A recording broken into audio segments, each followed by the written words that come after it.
Welcome to Club E. Hi, I'm Rick Brimacombe of Brimacombe & Associates. I am your architect of business growth, and I'll work with you to unlock the potential and amplify the scale of your company. Today, we're going to be talking about business agility, pivoting in a pandemic. I want to thank our sponsors, Irish Titan, an e-commerce and web development firm, Boulay Group, CPAs and advisors, Highland Bank, a locally owned community bank, Romaine Berg, a digital marketing agency, Minnesota Sales, a sales acceleration firm, and the Network Connect, a catalytic gateway for growing your company. First, before we get started, I want you to subscribe and like our Club E channel. I'll wait for a moment. Right below the video, you can click the subscribe and like button. That will help us deliver to you, our wonderful audience, better content, and also let you know when our sessions go live. All right, I want to introduce today's speaker, ldavid. Welcome, Lisa. Thank you, Rick. And then just to remind everybody, Lisa's contact information is in the comments field. Lisa, tell us a little bit about yourself, what you're up to, and also what your firm's up to, but then also your summer plan. Sounds like you have some fun stuff going on. Thank you, Rick. I am a partner of eCapital Advisors. eCapital really specializes in helping our customers really solve their data problems. So whether that be their planning system, forecasting, business modeling, to analytic insights, a lot of robotic process automation, data science as well. I have been at eCapital going on 18 years. Prior to eCapital, I started my career as a CPA and auditor in Minneapolis at Arthur Andersen. I live in Prior Lake, Minnesota. I have two daughters that keep me busy. As a dance mom, I am passionate about supporting other women in business, like to do a lot of events, and very involved with Women's Presidents Organization, both at the local and national level. But I was sharing with you, I'm looking forward to actually going on our spring break trip, only not in a spring break timeframe of March, actually the end of July, taking my daughters to St. Thomas. All right, great. Well, delayed gratification on that spring break trip. Yes, very, very delayed. Thank you for joining us today, Lisa. Appreciate it very much. Before we get to our event, let's discuss what you, our audience, can receive for your participation. Again, reminder, put your questions into the comments field. Today's hashtag is #agility, #agility. Two winners are going to receive a $75 gift certificate, easy for you to say, to two eCapital Advisors clients. One is Best Buy and one is Duluth Trading. Lisa probably serves those clients, and as such, we are giving you a $75 gift certificate, our audience. So again, #agility to put in questions and go into the drawing to receive the gift certificate. All right, Lisa, what questions and challenges do you see customers facing as our economy begins to reopen? Probably the biggest one that we talk about every day, if not daily, is just the fact that the 2020 budget really could have a torch set to it. And it's basically as our customers are starting to reopen, it's that pivoting of what is that forecast going to look like? What does it look like for this week? What does it look like for this month? What's the next quarter? And it really varies depending on what industry you're in as well, because there's, it's different depending on each specific customer of where they're at. We have customers needing to do specific cash forecasting, covenant. I was on the phone this morning with covenant modeling, so it really just varies depending on, but really the big question is obviously the 2020 budget, and like historical data really, kind of doesn't have that lens that it needs today for what's happening with 2020. Very challenging to deal with all the different things that are going on and different variables. So yeah, that's a tough time. So I'm sure our audience has heard of FUD, fear, uncertainty, and doubt. For those of you who haven't heard of it, VUCA, volatility, uncertainty, complexity, and ambiguity. Tell us a little bit about, Lisa, the tsunami of the VUCA, how it's shaped, how we're assessing and responding to these various challenges. Yeah, I think the good news is from a data perspective that the uncertainty is really also brought along the need that we need to leverage more than just internal data. We also have to leverage external data, whether that be, the COVID-19 cases, the state data, weather data could apply to some industries as well. So really it's that combination of not just looking at the internal lens of the information, also adding that external lens, and like maybe there's industry data, there's something that is needed, for the industry that they serve in as well, competitive data, but really leveraging both to really get that more accurate insight as well to handle the VUCA. Okay. And then in terms of technologies, excuse me, are there any kind of latest and greatest hot technologies that can help solve these issues? Well, one of the ones that we see as like what's new, innovation that's new and definitely cutting edge is really this analytics data hub, where we're able to put the disparate data sources together and really give our executives, this was very painful to do over the last 15 to 20 years, but really what everybody wants is that for real onion, where I can ask like a top level KPI of total revenue and ask any attribute question of that data, and then go all the way down to the penny and have it tie out automatically. I mean, that was very painful to do before.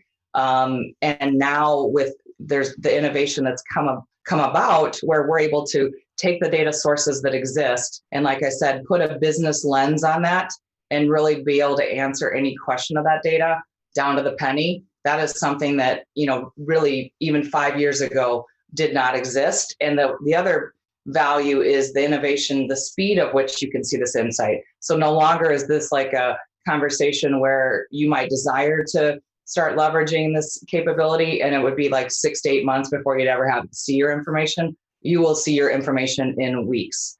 And that's really giving our executives a lot of great new innovation and insight that was very painfully hard for them to see before. Okay. And then kind of begs the question, makes me wonder, where is this going? So if you looked into your crystal ball, we're not going to hold you to this in the prediction business, but if you do kind of look forward, how do you think this is going to play out? What changes do you see happening going forward?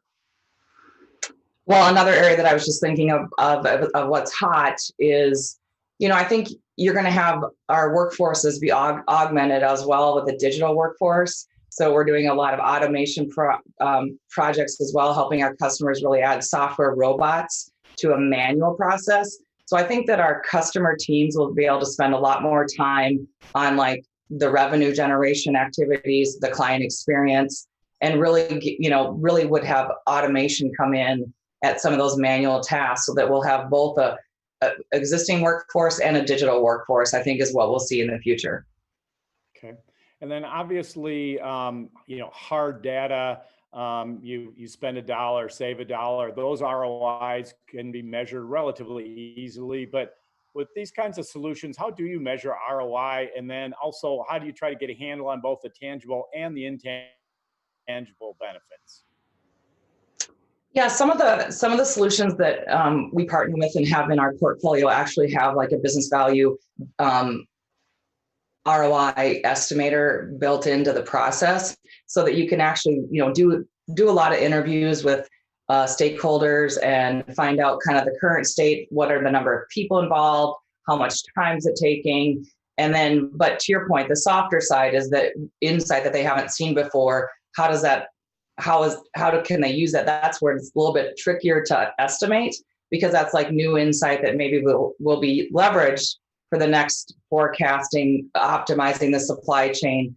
I was just on the phone with some leaders of a very large software company this morning talking about the innovation that they could add to the machine learning and really bring that capability to play. But yeah, I mean, I think that's what but a lot of the products we're able to definitely understand the time savings. It's just the new information.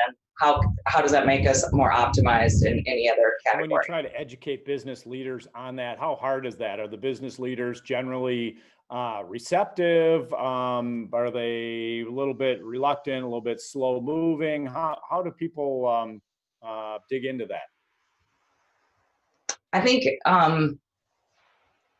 maybe that's an area where we're seeing an increase in wanting education. Maybe there was some of these things like where there was the curve was like this maybe prior to 2020, but I think now that has been accelerated for education. So I think it's really just demystifying it for them and really, putting it in plain English of like, here's their information and here's how, really trying not to go too technical too fast. It's more of an education of, something in their terms of their world and their business model, how they can leverage.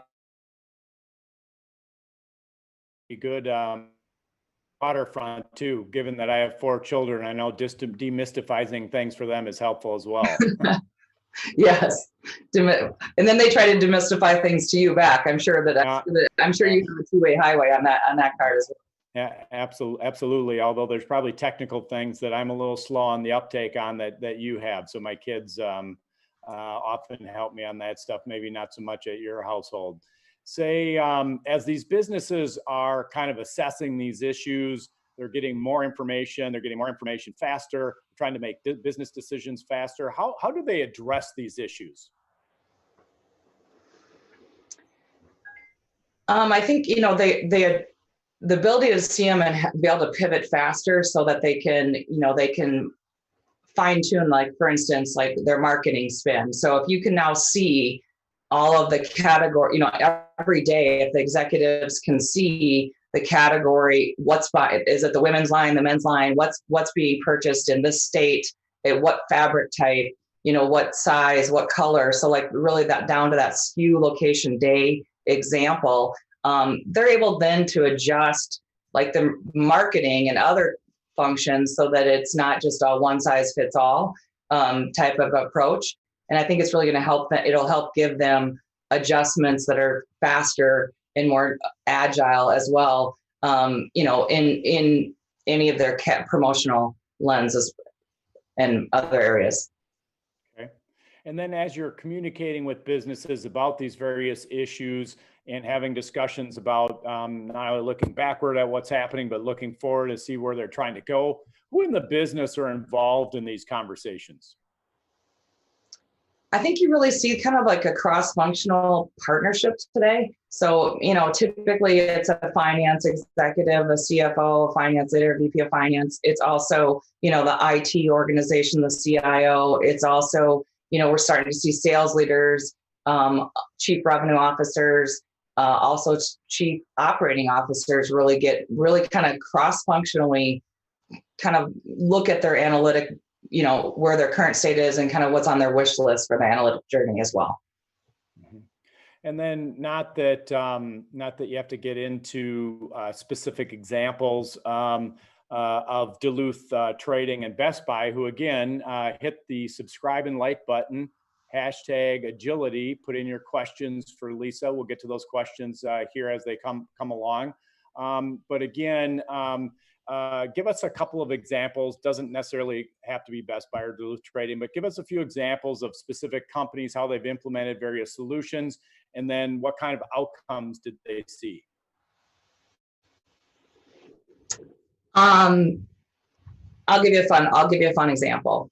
So working with a record label in Nashville, Tennessee, and just kicked off the project here during COVID. And actually in their case, they did not have a planning platform to really run new scenarios. And the music industry has very much changed the revenue model. The revenue model of music has gone to a streaming, every artist and every song has a different, like you could think of it as a different data point for everywhere it's streamed at. And so no longer do you drop a record label or drop a song and you would make all your revenue in the first few weeks. Now it's all the streaming data. So they needed a planning platform to really help them model out the change of their business to the streaming side on the revenue, and then have all the forecasting and all the variance analysis and all the reporting capability. So within a few short weeks, their cross-functional team able to build their own reports. They'll have as many unlimited scenarios.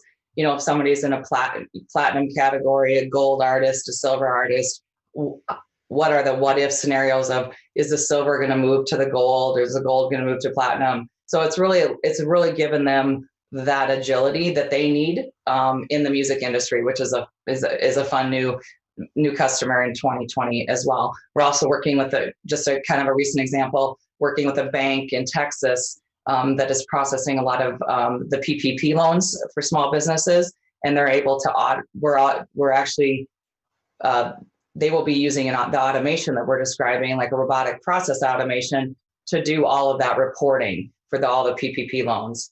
And so that, as well, just a different example of some client stories. But that's the best part, is all the customer stories we have as well. And the due diligence on some of that stuff is probably fun, music and so forth. Yeah, that's why I share. That's why, yeah, definitely a fun client to add when you already have a passion for country music. It's really fun to add a record label as well. Yeah, great. So we touched on, pandemic threw off some of your family's travel plans early on. Hopefully everybody in the family and orbit of your friends and so forth have been healthy. But how has your company, eCapital's approach changed during the pandemic? Well, we for years have been, helping our customers with implementations from a virtual standpoint, but that's obviously shifted now to 100% virtual.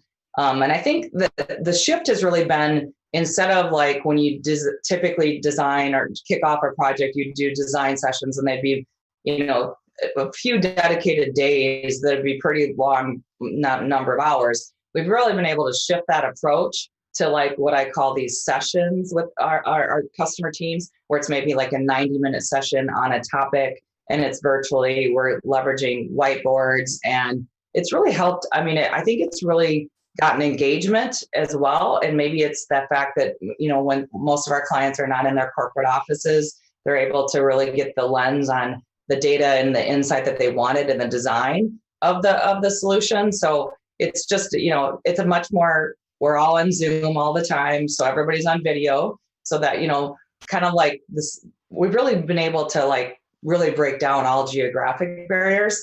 I started my day this morning with a call, with a guy from Manchester, United Kingdom, and it's like, so it's really breaking down geography barriers, where we're able to serve a much broader without having, to all be in person all the time. Okay. So speaking of doing more virtual things, so we now are doing these live streams on a podcast on virtually every podcast, major podcast platform out there. So for those of you who want to re-listen to Lisa's comments, you can catch that on the Clubby podcast. Just go to your favorite podcast platform. Again, #agility to get into the drawing, as well as submit your questions for Lisa.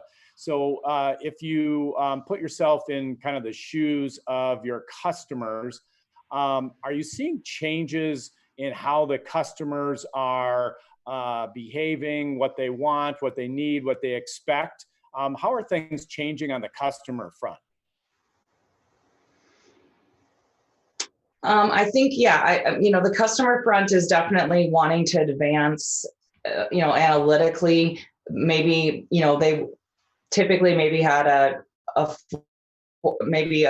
budget process, a forecast process. And I think you're seeing a lot more shift to wanting to do multiple scenarios and shorter windows and forecasting, and then add as well some of that machine capability to the forecasting process. I think it's been talked about a lot, but I do feel like you're starting to see that momentum take off, because, if anybody, all of the customer teams that had maybe a 3 to 4 month budget process in 2019 realized that every hour of that time was a waste, and how do they use that time more effectively? So you're starting to see a shift there. There is some, especially in North America, skepticism, even at the board level of like, we still have to do a budget, don't we? And so you're starting to, that change has kind of been on the horizon for a long time, but we do start to see a lot more shorter period, more scenarios, the ability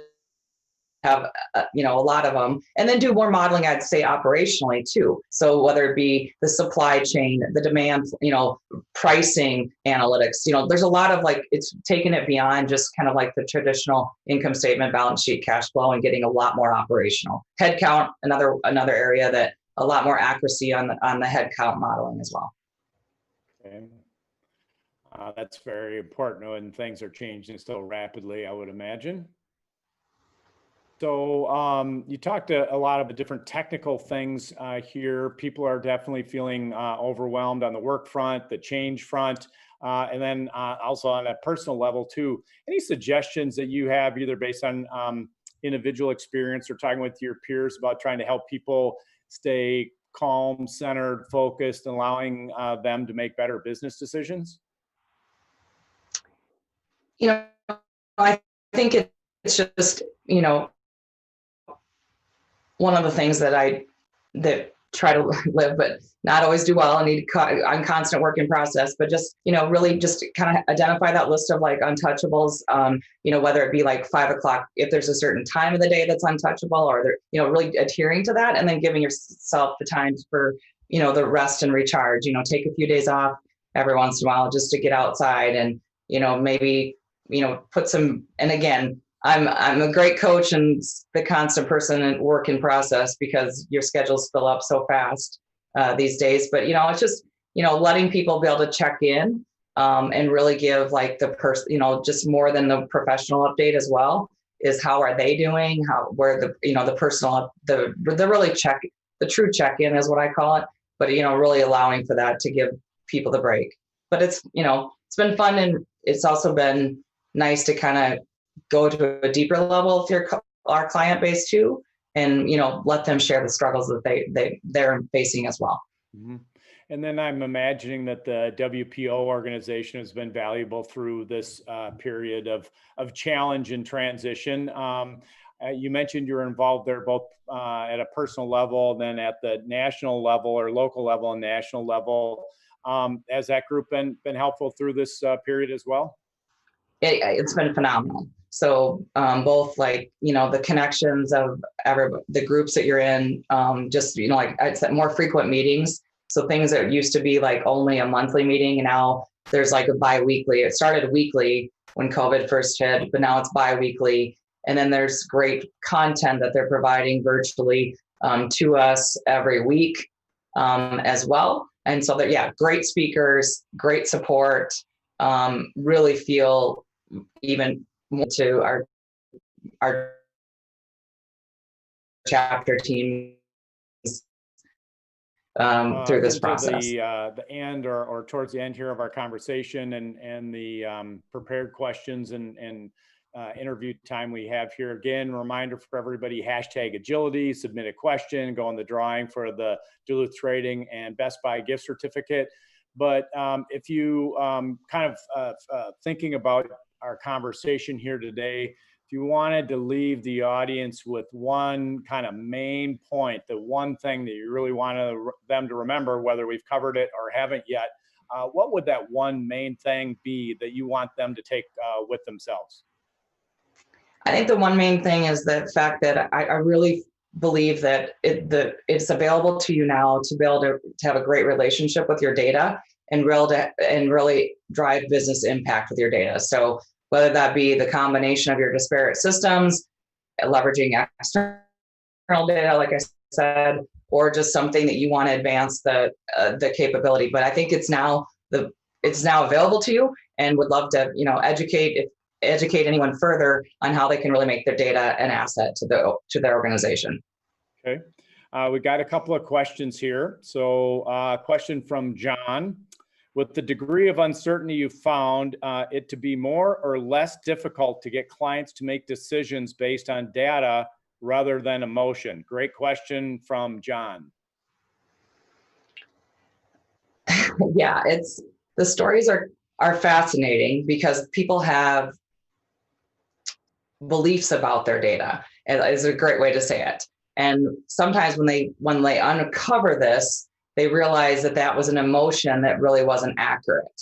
So, whether it be an inconsistent pricing and that, the assumption is always, oh, that must be a national account problem. It's always the national accounts. Well, then you really start to peel back the onion and realize it's really more inconsistent pricing across maybe your distribution locations. So, great question, because it's really hard, I think, to detach like your emotional bias to like what your theory is and let data give you that detail. I mean, it is obviously very proven that even in the machine analysis or data science world, that like machine fork is more accurate, but it is hard emotionally to really make that transition.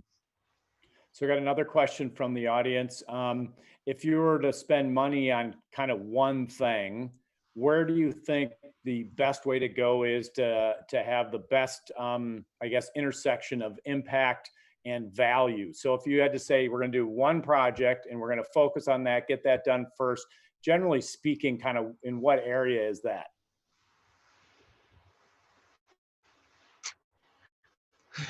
Right now, one of the hot areas is RPA, and then the reason is that the ROI is so high and it's savings to you. So it's really easy to justify just because of the high ROI percentages. I mean, we have been doing planning and forecasting and scenario modeling for years. So, and I obviously have that emotional bias to that value. It's just that that's one area where the ROI is so high at the percentage level. And there's just a lot of manual tasks that people don't like to do. It's the worst hour of their day. And if I can make that more accurate and save time and improve employee morale, that's where the huge ROI percentages are right now. But there's a lot of great value from everything else. So for our audience out there, some of those maybe more technically skilled than others, explain a little bit more about what you're talking about here. Yeah, so it's really just transitioning a process that can be mapped and it's manual, and really letting the software do that hands-free. And so it's like mapping the process into the software and letting a software robot do the task. So it's really a digital workforce on that task. And that's really what you do, is it's mapping that process into the platform, and then setting that up as a use case, and then letting the software automate that for you. And are there any specific spends that you find to maybe be less valuable or not as helpful, or is there something out there that maybe doesn't deliver as much ROI as you wish it did, or anything along those lines? In our swim lane of what we offer, it does have, it's got a lot of ROI. I think maybe gone, there's just some of the traditional old legacy ways of approaching data, where, large data warehousing projects like that I would not want a customer team to invest in. There's new ways to do that much faster and much more cost effective.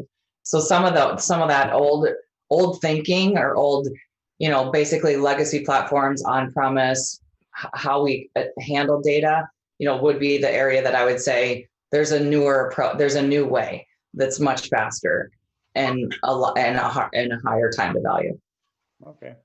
And then kind of to wrap things up, a fun question, because we've learned some interesting things from the folks who have participated. And again, Lisa, thanks for your time today on Club E. Subscribe and like. You can get Lisa's email in the comments field. Again, there's the hashtag agility for the drawing for the Best Buy and Duluth Trading gift certificates. But Lisa, as you look back over your career and you think about an important lesson that you learned, is there something that sticks in your mind that you would have liked to have learned sooner?